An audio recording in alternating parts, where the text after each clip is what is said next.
Hi everyone, this is Alok. Welcome to my YouTube channel easy learn 2.2। मैं आपके सामने present कर रहा हूं अब सफलता दूर नहीं। हमारा आज का टॉपिक होगा संख्या पद्धति। संख्या पद्धति के बारे में आप सभी ने पढ़ा होगा, बहुत लोगों ने किताबों में पढ़ा होगा, यूट्यूब चैनल पे पढ़ा होगा, लेकिन हम पढ़ाएंगे स्टेप टू स्टेप वाइज से। आइए हम बात करते हैं संख्या पद्धति के बारे में। हमारा है नंबर। क्या है हमारा? नंबर। ये नंबर क्या होता है? पहले हम संख्या पद्धति का पोस्टमार्टम करते हैं। हमारा है नंबर। नंबर क्या होता है? संख्या क्या होती है? अगर हम बात करें संख्या क्या होती है, मान लीजिए संख्या कोई x और y है। क्या है? x और y है। भाई अगर कोई संख्या है तो संख्या जो है अंकों से मिलकर के बनती है। मान लीजिए हमारे ये दो अंक हैं, ये हमारा एक अंक हुआ और ये हमारा दूसरा अंक हुआ, ये हमारा दूसरा अंक हुआ, यानी दो अंकों से मिलकर के एक संख्या बनी। एग्जाम्पल के तौर पे हम मान लेते हैं, जैसे हमने 35 लिया है। 35 ये हमारा इकाई का अंक होगा, ये हमारा इकाई का अंक होगा, और 3 ये हमारा दहाई का अंक होगा, दहाई अंक होगा। यानी हम बात करें जो हमारे 5 है ये हमारा होगा यूनिट डिजिट। क्या होगा? Unit digit. और जो हमारा 3 है, जो हमारा 3 है ये क्या होगा? ये हमारा होगा 10th डिजिट। ओके, हमने माना कि ये अंक हैं। अब अंक क्या होता है इसके बारे में भी हम जानकारी ले लेते हैं। जैसे हमने कहा अंक होते हैं, जैसे 1 है हमारा, 2 है, 3 है, 4 है, 5 है, 6 है, 7 है, 8 है और 9 है। अभी इसमें एक जो है अंक कंप्लीट है 0। जैसे कि हम मान लेते हैं 0 जो हमारा 5 सदी पूर्व आर्यभट्ट ने संख्याओं के रूप में इस्तेमाल किया, संख्याओं के रूप में इस्तेमाल किया।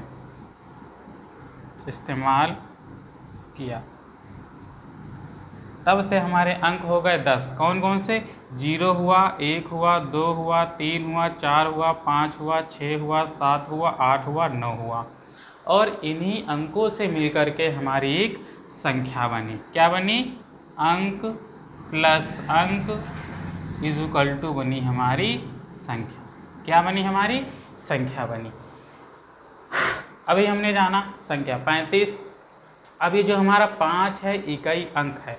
अभी बात करते हैं, जैसे हम दूसरा एग्जांपल लेते हैं एक, जैसे हमने लिया 65। ठीक, हम देखते हैं जो 5 हमारा है इकाई अंक है, इसमें 1 से मल्टीप्लाई की होगी, 1 से गुणा की होगी, और प्लस जो हमारा 6 है इसमें ये हमने 10 से मल्टीप्लाई की, यानी 10। यानी जो हमारा 6 है वो 10th वाला डिजिट है, यानी दहाई अंक है। क्या होगा हमारा? दहाई अंक हुआ, दहाई अंक। और जो हमारा 5 वाला हुआ, यानी ये क्या हो गया? इकाई अंक, इकाई अंक। भाई अब देखिए, 1 है इकाई अंक, 10 है दहाई अंक। क्लियर? अब 6 दहम 60 होते हैं, प्लस 5 एकड़ 5 बराबर 65। क्लियर हुआ? हमने माना अंक के बारे में और हमने माना संख्या के बारे में। आइए अब हम बात करते हैं संख्या पद्धति के बारे में। संख्या पद्धति क्या होती है इसको हम समझेंगे।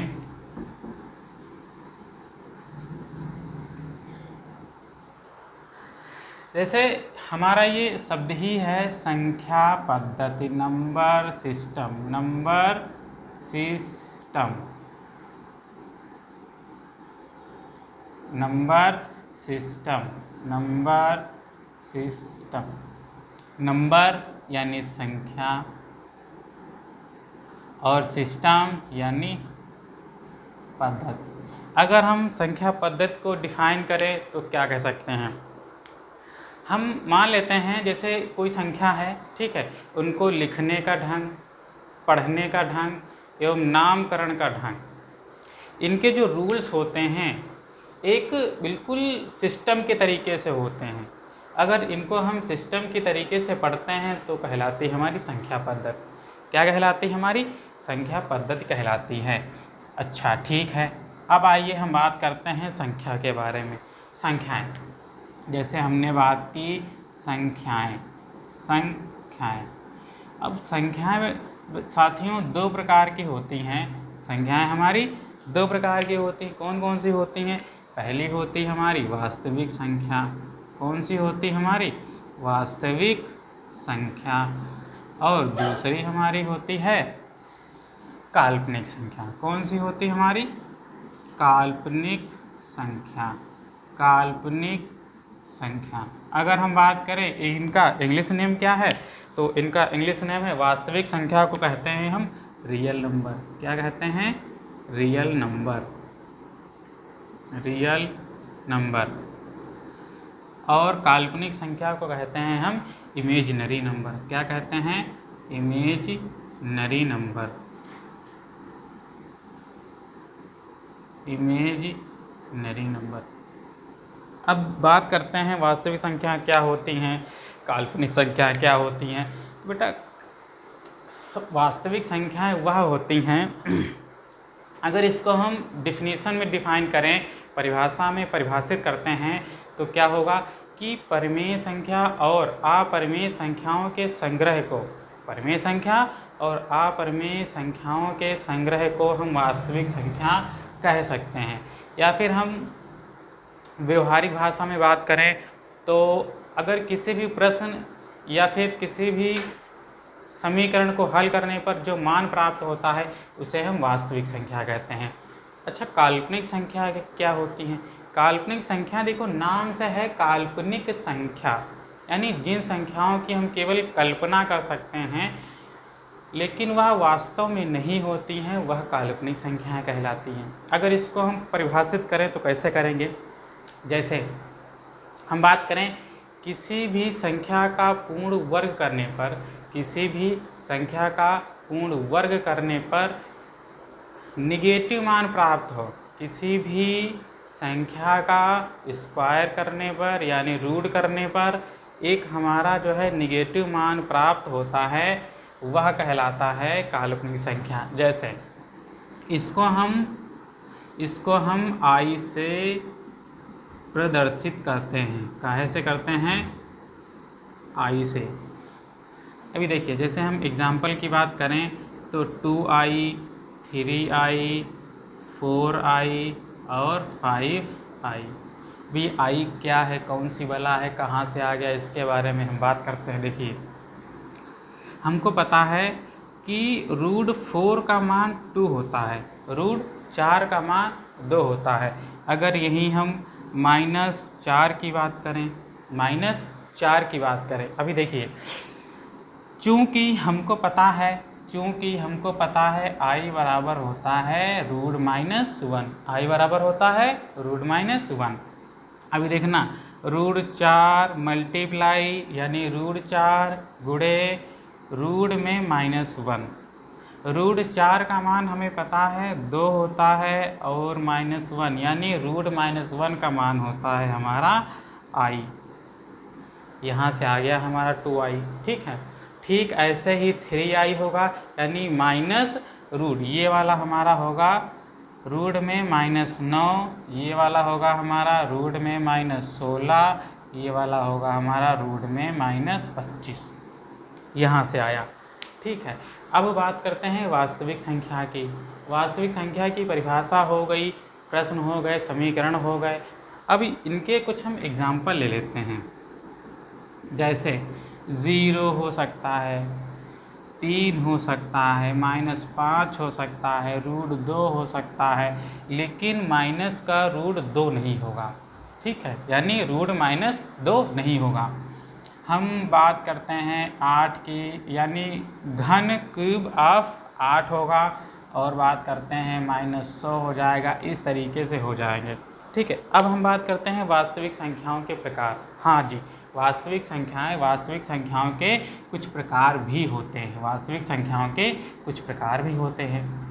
जैसे हम बात करते हैं वास्तविक संख्याओं की, तो वास्तविक संख्याएं भी 2 प्रकार की होती हैं। कौन कौन सी होती हैं? पहली होती है हमारी परिमेय संख्या। कौन सी होती हैं? पहली हमारी होती है परिमेय संख्या और दूसरी हमारी होती है अपरिमेय संख्या। क्या होती है? अपरिमेय संख्या। अगर हम बात करें इनका अंग्रेजी नेम क्या होता है, तो इसको कहते हैं हम रेशनल नंबर। क्या कहते हैं? Rational number. Rational number. और अपरिमेय संख्या को क्या कहते हैं? Irrational number. Irrational number. Irrational number. अब ये परिमेय संख्याएं, अपरिमेय संख्याएं। परिमेय संख्याएं, अपरिमेय संख्या आप सभी ने कक्षा 5 की बुक से पढ़ा होगा। परिमेय संख्या ऐसी संख्या जिनको हम P/Q के रूप में व्यक्त कर सकते हैं, परिमेय संख्या कहलाती हैं। ऐसी संख्या जिन्हें हम P/Q के रूप में व्यक्त नहीं कर सकते हैं, अपरिमेय संख्या कहलाती हैं। लेकिन फिर भी आज तक हम 5, 6, 7, 8, 9, 10, 11, 12 BSc, BA, BCom और यहाँ तक कि हम कंपटीशन लेवल की तैयारी कर रहे हैं, लेकिन फिर भी हम परिमेय संख्या और अपरिमेय संख्याओं में अंतर नहीं कर पाते हैं। इसका कारण यही है साथियों कि हम लोग चीज़ों को डीपली नहीं पढ़ते हैं, और जब तक हम चीज़ों को डीपली नहीं पढ़ेंगे तब तक हमको जानकारी नहीं होगी और हम ऐसे ही वहम में जीते रहेंगे। आइए हम बात करते हैं परिमेय संख्या की। परिमेय संख्या हम ज़्यादा नहीं, हल्का हल्का समझ लेंगे।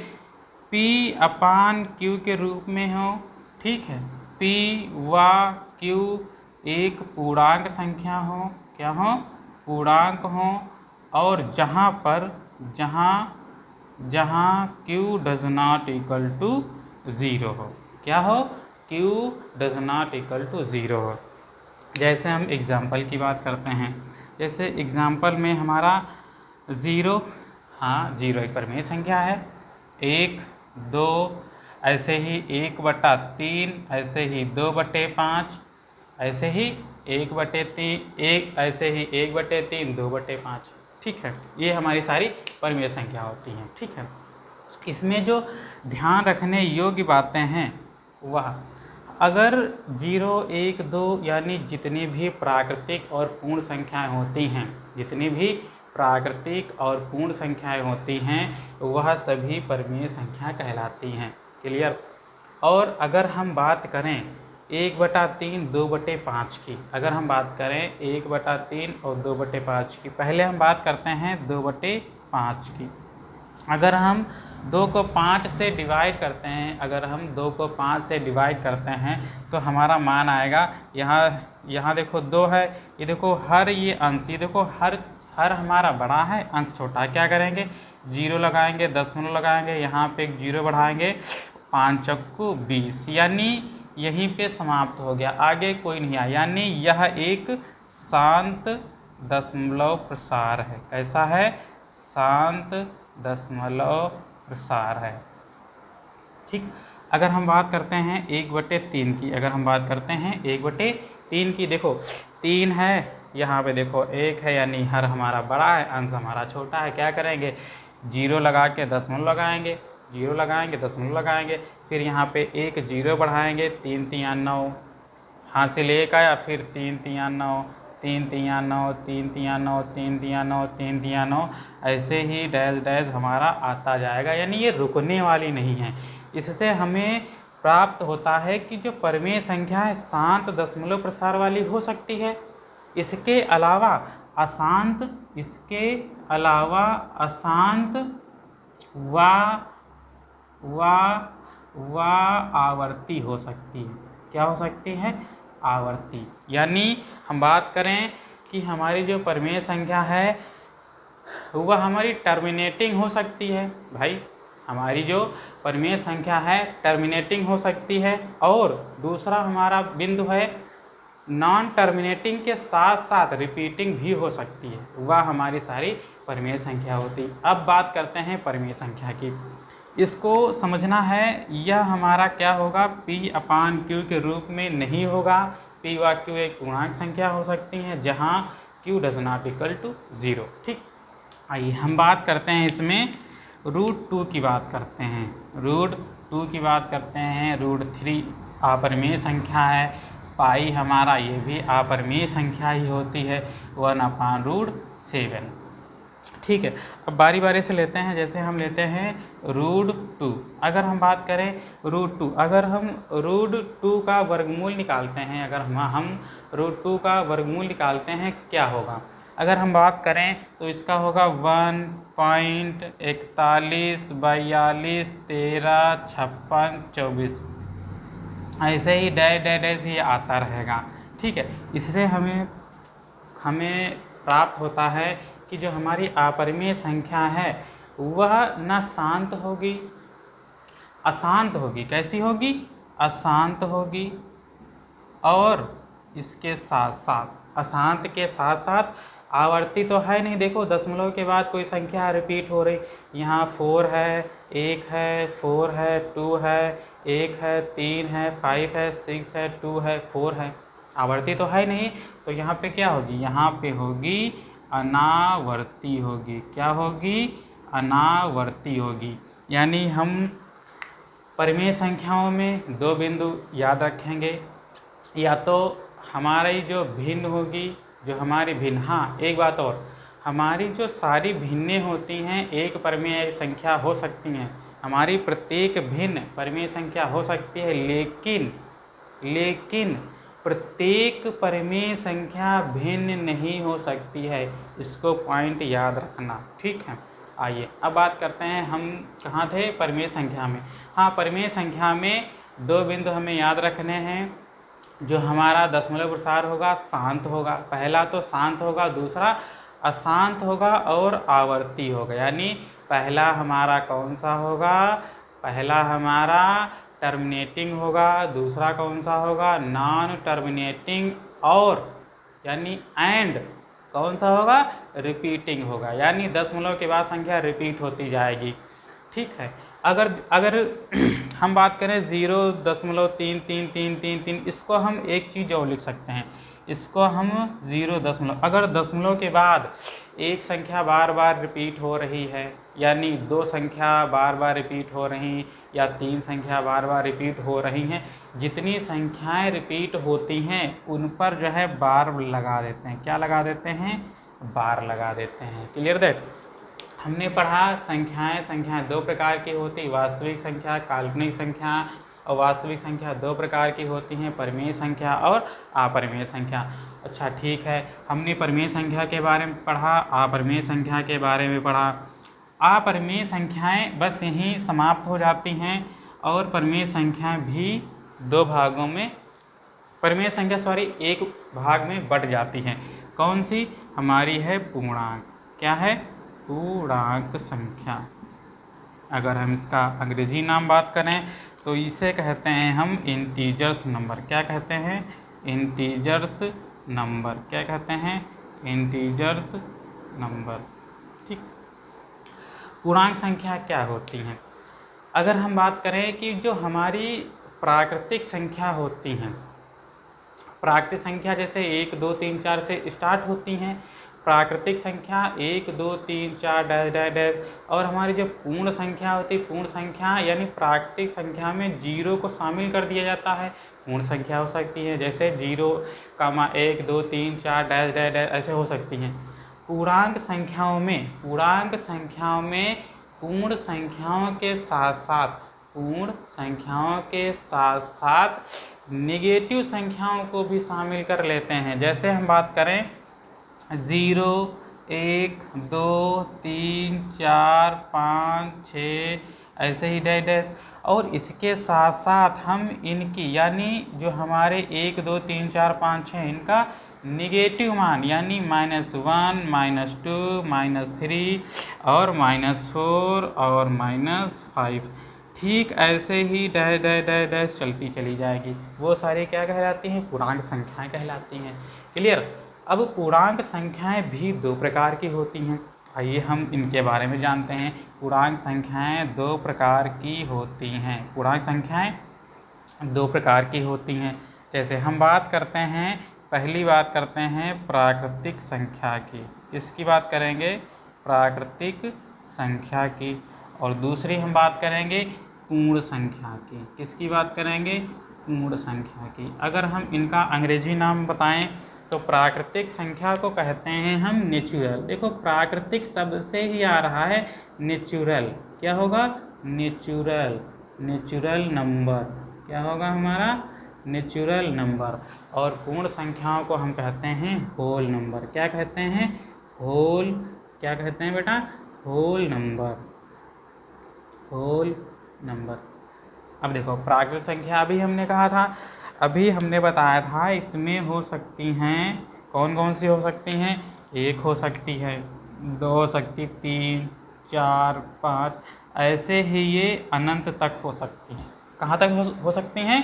अनंत तक हो सकती हैं। और पूर्ण संख्याएं, प्राकृतिक संख्याओं में 0 को शामिल कर दिया जाता है। प्राकृतिक संख्याओं में 0 को शामिल कर दिया जाता है।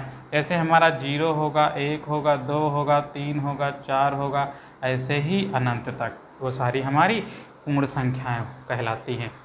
अब हम बात करेंगे प्राकृतिक संख्या की। प्राकृतिक संख्या क्या होती? प्राकृतिक संख्याएं वे संख्याएं जिनको हम वस्तुओं को गिनने में प्रयोग करते हैं। किसी भी वस्तु को, किसी भी हम बात करें किसी भी संख्या को गिनने के लिए जिन संख्याओं का हम प्रयोग करते हैं उन्हें प्राकृतिक संख्या कहते हैं। पूर्ण संख्या क्या कहलाती है? पूर्ण संख्या यानी हम इनमें वस्तुओं को गिनते भी हैं और क्या करते हैं, यानी पूर्ण। पूर्ण देखो शब्द देखो लिखा है पूर्ण संख्या, यानी ये अपने आप में कंप्लीट है।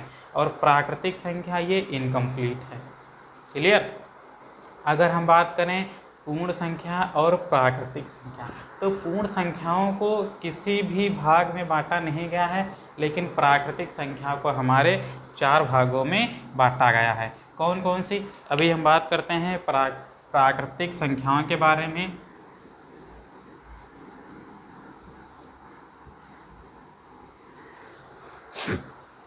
हम बात करते हैं प्राकृतिक संख्या। प्राकृतिक संख्या, तो बेटा प्राकृतिक संख्याएं 4 प्रकार की होती हैं। पहली होती है हमारी सम संख्या, दूसरी होती है हमारी विषम संख्या, और तीसरी होती है हमारी अभाज्य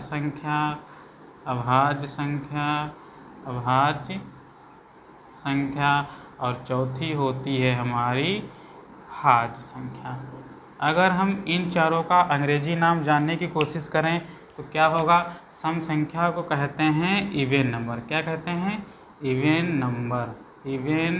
नंबर। और अगर हम विषम संख्या को कहते हैं ऑड नंबर। क्या कहते हैं? ऑड नंबर कहते हैं। और अभाज्य संख्या को कहते हैं प्राइम नंबर। क्या कहते हैं? Prime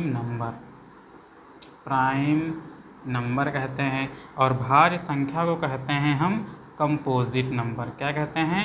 composite number. आइए हम चारों को बारी बारी से पढ़ लेते हैं। सम संख्या क्या होती है? ऐसी संख्याएं जिनको हम 2 से विभाजित कर सकते हैं विषम संख्या कहलाती हैं। जैसे बात करें हम, अगर इसमें हम जैसे बात करें, जैसे 2 हो सकती है, 4 हो सकती है, 6 हो सकती है, 8 हो सकती है, 10 हो सकती है, ऐसे डैश होती चली जाएंगी। विषम संख्या क्या होती हैं? ऐसी संख्याएं जिनको हम 2 से विभाजित नहीं कर पाते हैं वो सारी विषम संख्याएं कहलाती हैं। जैसे हमारा 1 होगा, 3 होगा, 5 होगा, 7 होगा, 9 होगा, 11 होगा। देखो 1 को हम 2 से विभाजित कर पाएंगे? नहीं कर पाएंगे।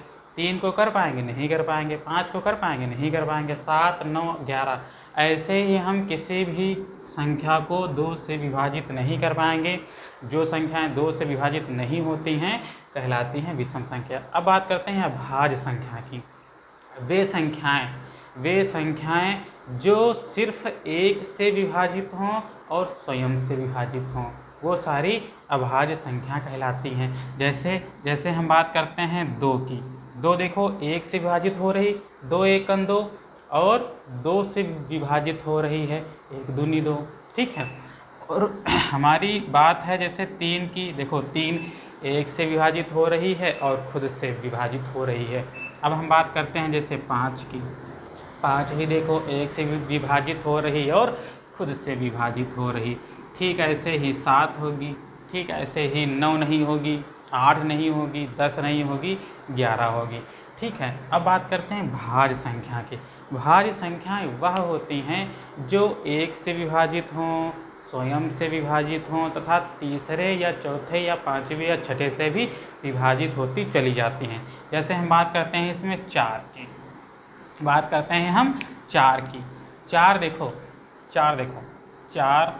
अब बात करते हैं हम 6, बात करते हैं हम 8, बात करते हैं हम 10, बात करते हैं हम 12 की।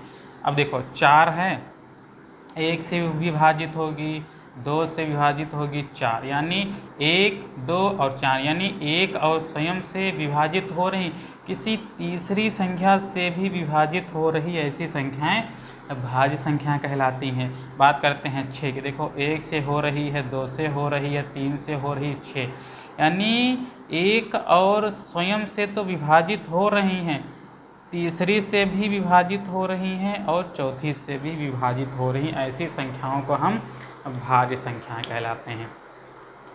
अब हमने आज पढ़ा है संख्या पद्धति के बारे में। संख्या पद्धति का हमने सामान्य परिचय पढ़ा है, संख्या पद्धति क्या होती है और संख्याएं के बारे में हमने पढ़ा, नंबर के बारे में पढ़ा और अंक है इसके बारे में पढ़ा, प्राकृतिक संख्याएं, पूर्ण संख्याएं, काल्पनिक संख्याएं, परिमेय संख्याएं, अपरिमेय संख्याएं, पूर्णांक संख्याएं, इन सब के बारे में पढ़ा।